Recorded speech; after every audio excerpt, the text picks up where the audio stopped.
Tema.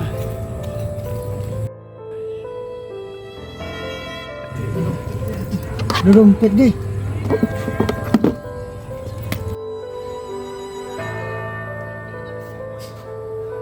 Mangang tuh, maliang ah. Woi maliang ah.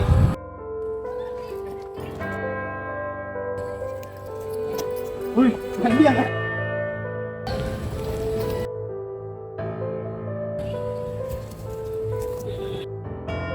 Ang maliang ah, maliang ah, ha? Maliang ah, maliang.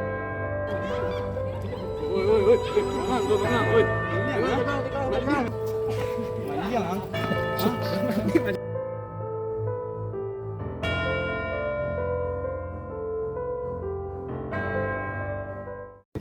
Restoratif Justice, Harapan baru mencari keadilan.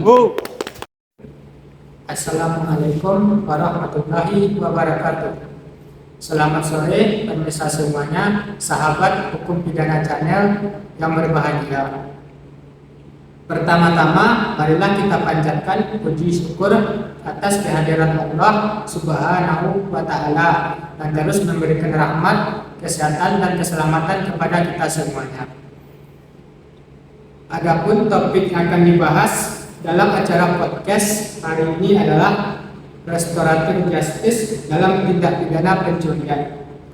Perkenalkan, nama saya Muhammad Jalil yang pada acara podcast hari ini bertindak sebagai moderator.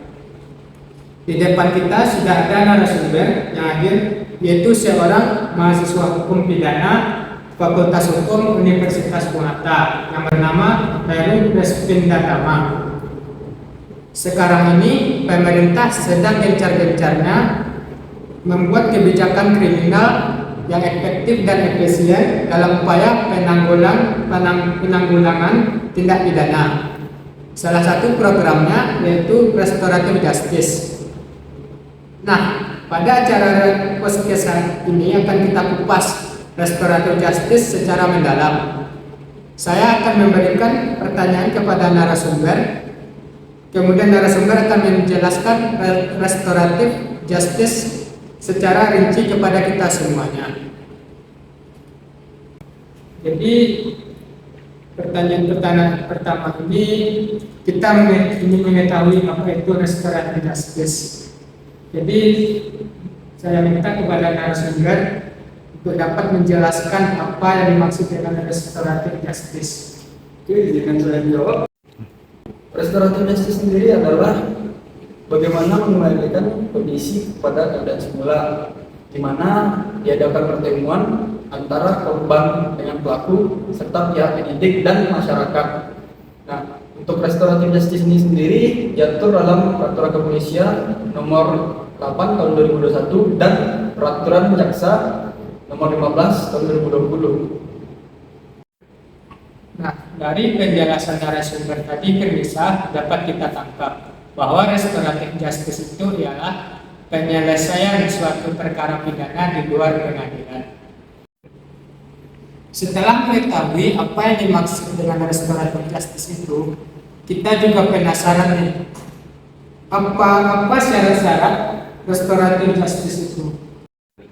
Syarat-syarat dari restoratif justice itu sendiri adalah apakah korban mau untuk melakukan kerja itu sendiri pada pelaku.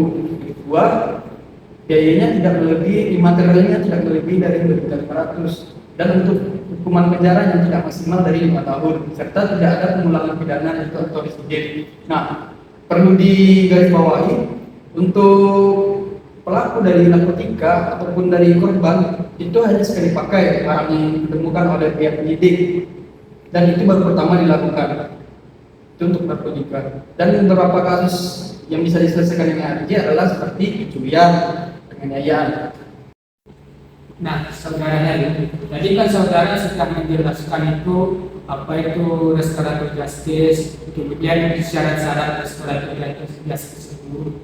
Nah, kalau kita bawakan kepada kasus yang tadi, kasus pencurian yang tadi, menurut saudara bagaimana itu cara penyelesaiannya? Nah, untuk penyelesaiannya itu sesuai dengan yang saya katakan tadi. Adapun syarat-syaratnya untuk menyelesaikannya yang pertama itu adalah dendanya kurang dari 5 juta, dari 2,5 juta, dan untuk kurungan penjaranya adalah kurang dari 5 tahun, dan itu baru pertama kali melakukan tindak pidana. Nah, untuk penyelesaiannya itu bagaimana korban apakah mau untuk melakukan hal ini. Lalu kalau misalnya korban mau, baru diadakan pertemuan antara korban, pelaku, pihak kepolisian, dan masyarakat setempat.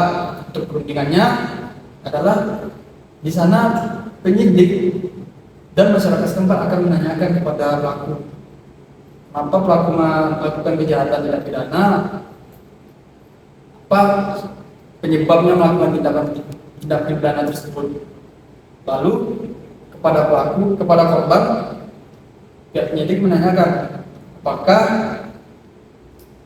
korban mau memaafkan apa yang dilakukan terhadap pelaku pada korban.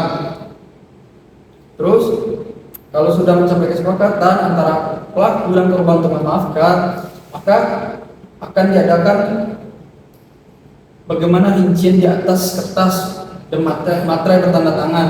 Di sana menuliskan kalau pelaku tidak akan mengulangi perbuatannya tersebut di kemudian hari.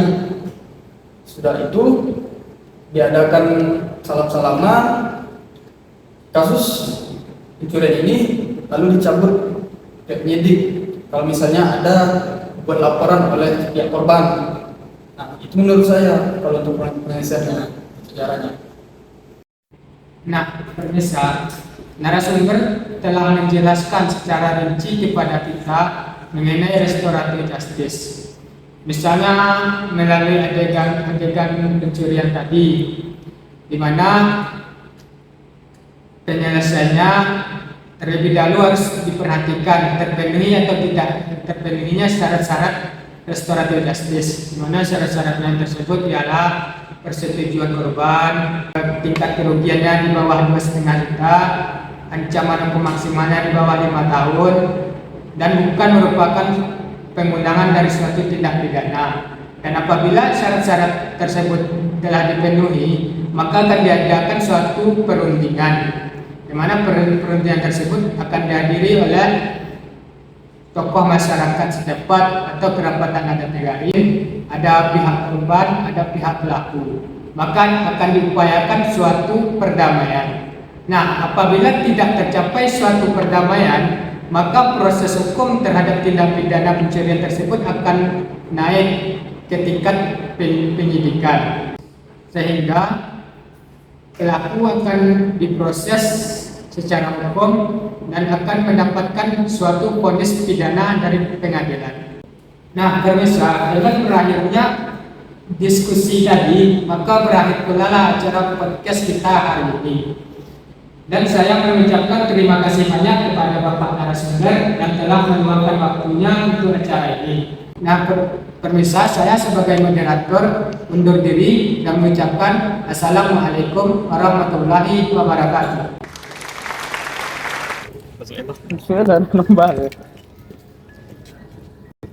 Restoratif justice, Harapan baru mencari keadilan.